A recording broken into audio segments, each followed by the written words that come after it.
Hi mga sis, isa ka rin ba sa mahilig sa sisig? Paborito mo din ba yan? Tara, gawa tayo ng sisig tofu with chicken and pork. Naghiwa na nga ako ng tofu, mga 6 pieces yan. Ayan, at pinrito na din natin siya. At sasamahan din nga natin siya ng chicken and pork. So, konti lang yan mga sis. At ipiprito na din natin sila. And after nyan, ayan, naghiwa na nga tayo ng sibuyas. Maghihiwa rin tayo ng siling green. 2 piraso nga lang ang ginamit ko dito. At siling labuyo para may sipa o ayaw pang humiwa. Ang purol na ng aming kutsilyo. Baka naman may magbigay ng kutsilyo dyan, charis. Naghiwa nga din pala tayo ng kalabansi, mga 8 piraso para sa ating sauce. At ipapakita ko kung paano yung process mamaya. At ayan, hiniwa na nga natin ang ating tofu ng maliliit lang para naman madami ang ating magagawa. Ganun din sa ating chicken. Breast part yan mga sis. Same size lang ng paghiwa sa ating tofu. At ganun din sa ating pork. Ayan, gagawa na tayo ng sauce.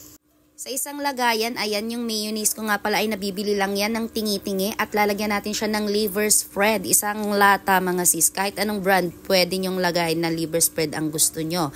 Tapos lalagyan din natin siya ng kalamansi, kagaya ng hiniwa natin kanina. Ayan na yun mga sis. Lalagyan natin siya ng kalamansi at lalagyan din natin ng Knorr liquid seasoning. Kayo na magtansya-tansya, tansyameter lang yan. At sa ating lagayan, pagsamahin na nga natin ang ating mga hiniwa. At napansin kong hindi sila kasya, kaya nga naman ililipat natin sila sa mas malaking lagayan.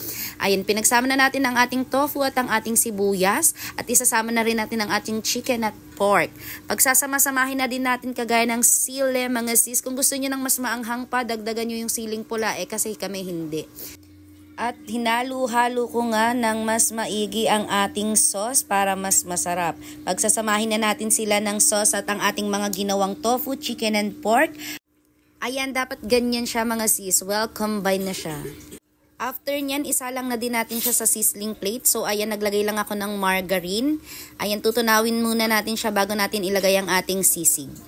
Ayan, kahit ganyan na mga sis, pwede na nating ilagay ang ating sisig tofu with chicken and pork. O, ang syala. Pwede rin naman pork lang or chicken lang kung may kaya-kaya kayo. Pero dahil mas gusto ko mas maraming servings, kaya yung 3 ay pinagsama natin. Pero kung gusto nyong mas makatipid, kahit tofu lang, masarap na yan mga sis.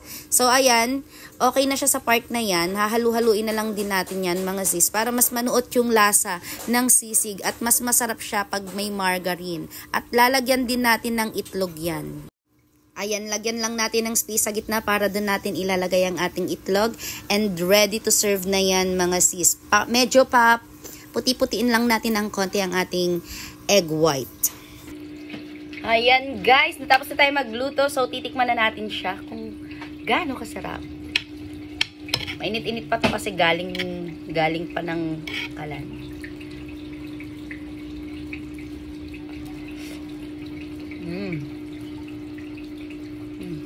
Alam niyo yung tofu, hindi lasang tofu. Masarap talaga. Di, tara di. So nagluto din pala ako ng pechay. Partner para may gulay. So, tikman ni Daddy.